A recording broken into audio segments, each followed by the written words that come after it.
Hi guys, this is Mercedes Rossi from Region 15, and I'm going to give you a quick tutorial over ESSA carryover rules and best practices. So we're going to quickly cover these three elements of ESSA carryover. The first is carryover limits. The second are consequences of excess carryover. And finally, the waivers that you would need to fill out if you did need to carry over more funds than you are allowed to. So here in this video, I'm showing you how to go to the grant opportunities page from TEA's website. This page is where you're going to find the documents that give you an overview of ESSA programs carryover rules.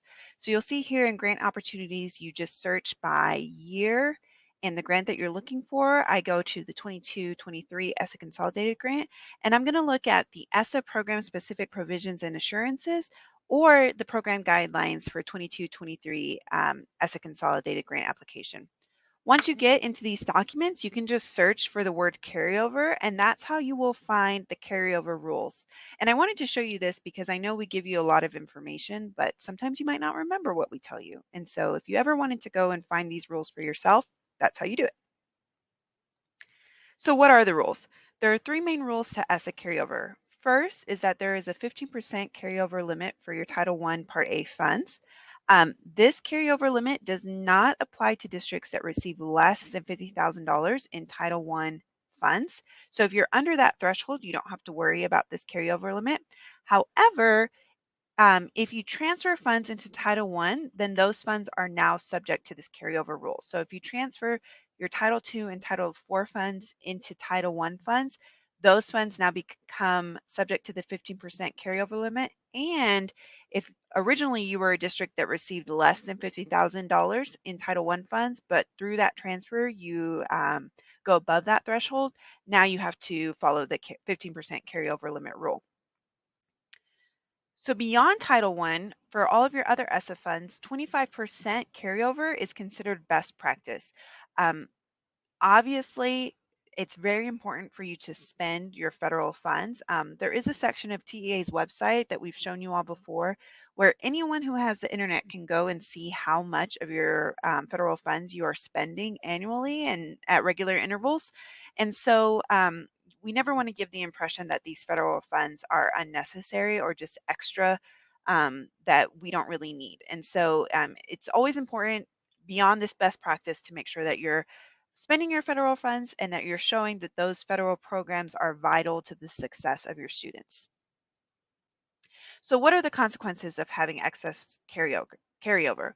One of the consequences is that your risk level indicator can be raised. So in this slide, I am showing you how to find your risk level analysis. You would go from TA's website into Teal and go into GFFC reports. And in GFFC reports, you would select your district and select a report that's titled Risk Assessment Level, and then select the year that you want to see. This risk assessment level basically ranks you in terms of how risky your fiscal practices are. And so according to your risk level assessment, if you're at a higher risk level assessment, that means that you are more likely to receive a fiscal audit and more likely to be monitored closely by TEA. So again, um, the consequence is that you would be monitored more closely. You might have to produce more documentation in your fiscal audits. That's just something that we don't want to worry about. So if you carry over more than what's allowed or what's best practice, that's one of the consequences you could face. There are waivers if you, in Title I specifically, if you go over that 15% rule, there's a schedule, your WV 4001 in your ESSA consolidated application that allows you to go over that 15% rule once every 3 years. This schedule is actually applied by TEA. So if you ever go into your application and this page is filled out, TEA initiates that application for this waiver. But again, it's only available once every 3 years. Beyond that, there is an EdFlex waiver like flexibility that the state applies for our districts, but it only is available to LEAs who experience a significant increase in Title I funding between the initial and final amounts.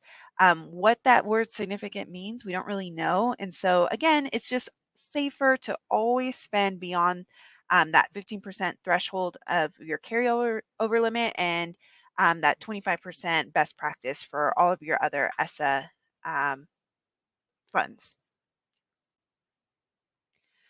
So, as always, this is not an exhaustive tutorial on carryover.